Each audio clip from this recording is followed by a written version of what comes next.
गुजरात के साप्ताहिक मौसम पूर्वानुमान के इस बुलेटिन में आपका बहुत अभिनंदन। मैं हूं देवेंद्र त्रिपाठी और आप देख रहे हैं मौसम तक चैनल। गुजरात में लगभग सभी शहर ऐसे इस समय अगर हम देखें तो सभी शहरों में तापमान सामान्य से ऊपर चल रहे हैं और लू जैसे हालात का सामना गुजरात को समय से बहुत पहले करना पड़ रहा है। इस समय अहमदाबाद और वडोदरा से नीचे के जो शहर हैं उन भागों में ज़्यादा गर्मी है। उत्तरी इलाकों में अपेक्षाकृत थोड़ी सी राहत, थोड़ा सा बदलाव देखने को मिला है। अगले 3 दिन की बात मैं करूंगा। अगर इसमें हालांकि बात पूरे सप्ताह भर की है, 20 से लेकर 26 मार्च के बीच में, लेकिन 20, 21 और 22 मार्च की बात अगर हम करें तो गुजरात के ऊपर हवाओं का रुख थोड़ा सा बदला हुआ है, जिसके चलते सौराष्ट्र के उत्तरी इलाकों में विशेष रूप से ये वाला मोरबी, जामनगर और द्वारका से लेकर सुरेंद्रनगर, अहमदाबाद और साथ ही पूर्वी क्षेत्रों का ये अहमदाबाद और पंचमहल, दाहोद समेत मेहसाना, पाटन और कच्छ का हिस्सा है। इन भागों में अरब सागर की तरफ से थोड़ा सा मॉइस्चर पहुंच रहा है हवाओं के साथ, जिसकी वजह से यहाँ पर टेम्परेचर अपेक्षाकृत पहले से थोड़ा सा गिर रहे हैं और अगले 3 दिन तक गिरेंगे, आज, कल और परसों।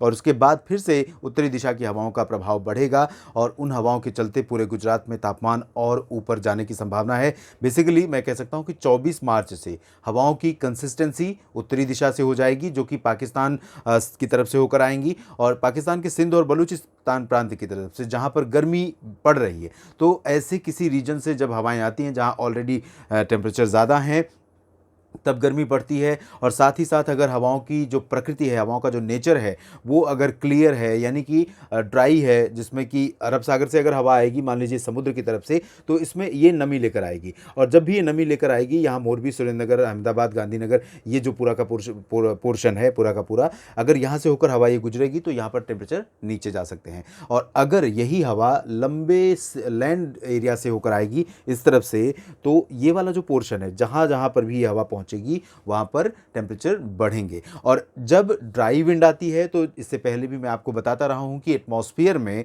जब नमी कम होती है, हमारा जो ऊपर का वायुमंडल है वो, उसमें नमी जैसे जैसे कम होती जाती है, आप देखते होंगे कि धूप तब ज़्यादा लगती है जब पोल्यूशन कम होता है और साथ ही साथ हेज़ या मिस्ट या कुहासा, धुंध, कोहरा नहीं होता है, तब धूप का प्रभाव बहुत ज़्यादा दिखता है। तो इस समय ड्राई विंड जब आती है तो ये मॉइस्चर यहाँ पर जो मौजूद है एटमॉस्फेयर में, उसको क्लीन कर देती है और मॉइस्चर क्लीन होते ही जो भी पोल्यूशन या जो भी पार्टिकल्स हैं जो अवरोधक हैं धूप की राह में, वो हट जाते हैं और ऐसे में धूप का असर सीधा और बहुत ज़्यादा पड़ने लगता है। ग्लोबल वार्मिंग, क्लाइमेट चेंज, इन सब चीज़ों से, इन सब शब्दों से हम बहुत अच्छी तरह से परिचित हैं और इनका असर, इन बदलावों का असर पूरे भारत ही नहीं बल्कि पूरे ग्लोब पर दिखाई दे रहा है।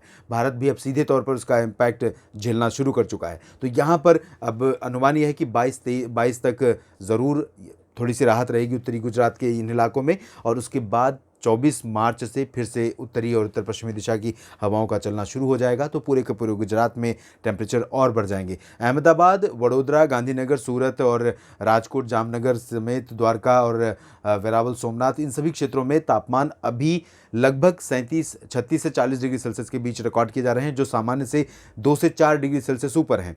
और 24 मार्च के बाद ये तापमान और ऊपर जा सकते हैं, यानी कि इस सप्ताह के आखिरी में फिर से आपको भीषण लू का सामना करना पड़ सकता है। किसान भाइयों को सुझाव है कि सतर्क रहें, सुरक्षित रहें, खुद भी, मवेशियों का भी ध्यान रखें और मैच्योर हो रही फसल का ध्यान रखने के लिए सिंचाई की अगर ज़रूरत है तो उसमें सिंचाई ज़रूर दें, ताकि ईल्ड पर असर न पड़े और परिपक्व होने के बाद फसल पूरी उत्पादकता दे, जो आपकी मेहनत है उसका पूरा पूरा फल आपको मिल सके।